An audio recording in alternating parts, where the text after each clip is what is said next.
प्रणाम भक्तों। बृहस्पतिवार व्रत की कथा। एक गांव में एक साहूकार रहता था। साहूकार के घर में किसी भी तरह की कोई कमी नहीं थी।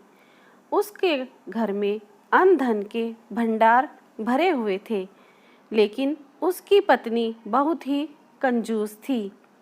वह किसी भी भिखारी को कुछ भी नहीं देती थी। सारा दिन घर के कामकाज में लगी रहती।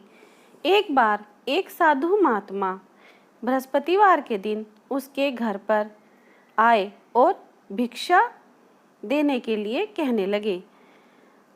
सेठानी उस समय घर के आंगन को लीप रही थी। इस कारण साधु महाराज से कहने लगी कि महाराज, इस समय तो मैं घर लीप रही हूँ, आपको कुछ नहीं दे सकती, फिर किसी दिन आना। साधु महात्मा खाली हाथ चले गए। कुछ दिन के बाद वही साधु महाराज आए। उसी तरह भिक्षा मांगी। सेठानी उस समय लड़के को खाना खिला रही थी। कहने लगी, महाराज, मैं क्या करूं, मुझे समय ही नहीं है, इसलिए आपको भिक्षा नहीं दे सकती। तीसरी बार महात्मा आए तो उसने उन्हें उसी तरह से टालना चाहा, परंतु महात्मा जी कहने लगे कि सेठानी, यदि तुमको बिल्कुल ही वक्त मिल जाए तो क्या तुम मुझे भिक्षा दोगी? सेठानी कहने लगी कि हाँ महाराज, यदि ऐसा हो जाए तो आपकी बड़ी कृपा होगी। साधु महाराज जी कहने लगे कि अच्छा, मैं एक उपाय बताता हूँ। तुम बृहस्पतिवार के दिन दोपहर को उठना और सारे घर में झाड़ू लगाकर कूड़ा एक कोने में जमा करके रख देना।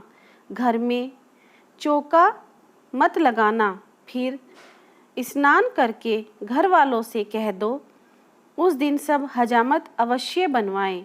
रसोई बनाकर चूल्हे के पीछे रख देना, सामने कभी ना रखना। शाम को अंधेरा होने के बाद दीपक जलाया करो तथा बृहस्पतिवार को पीले वस्त्र मत पहनना, न पीले रंग की चीज़ों का भोजन करना। यदि ऐसा करोगी तो तुमको घर का कोई काम नहीं करना पड़ेगा। सेठानी ने ऐसा ही किया। बृहस्पतिवार को दोपहर में उठी, झाड़ू लगाकर कूड़े को घर में जमा कर दिया। पुरुषों ने हजामत बनवाई, भोजन बनवाकर चूल्हे के पीछे रखा। वह सब बृहस्पतिवारों को ऐसा ही करती रही। अब कुछ दिन बाद उसके घर में खाने का दाना नहीं रहा। थोड़े दिनों में महात्मा फिर आए और भिक्षा मांगी, परंतु सेठानी ने कहा, महाराज, मेरे घर में खाने को अन्न नहीं है, आपको कहाँ से दे दूँ? तब महात्मा ने कहा कि जब तुम्हारे घर में सब कुछ था तब भी तुम कुछ नहीं देती थी, अब पूरा पूरा तुम्हें वक्त है तब भी तुम कुछ नहीं दे रही हो, तुम चाहती क्या हो वह कहो।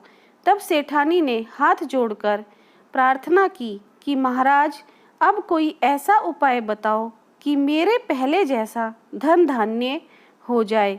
अब मैं प्रतिज्ञा करती हूँ कि जैसा आप कहेंगे मैं वैसा ही करूँगी। तब महात्मा जी ने कहा, बृहस्पतिवार को सुबह उठकर स्नान करके घर को गोबर से लीपना। घर के पुरुषों को बोलना कि वह हजामत न कराएं। भूखों को अन्न देना, जल देना, शाम के समय दीपक जलाना। यदि ऐसा करोगी तो तुम्हारी सब मनोकामनाएं भगवान बृहस्पति जी की कृपा से पूर्ण होंगी। सेठानी ने ऐसा ही किया और उसके घर में धन धान्य वैसा ही हो गया जैसा कि पहले था। इस प्रकार भगवान बृहस्पति जी की कृपा से अनेक प्रकार के सुख भोग कर वह दीर्घ काल तक जीवित रही। बोलो श्री बृहस्पति देव की जय। धन्यवाद।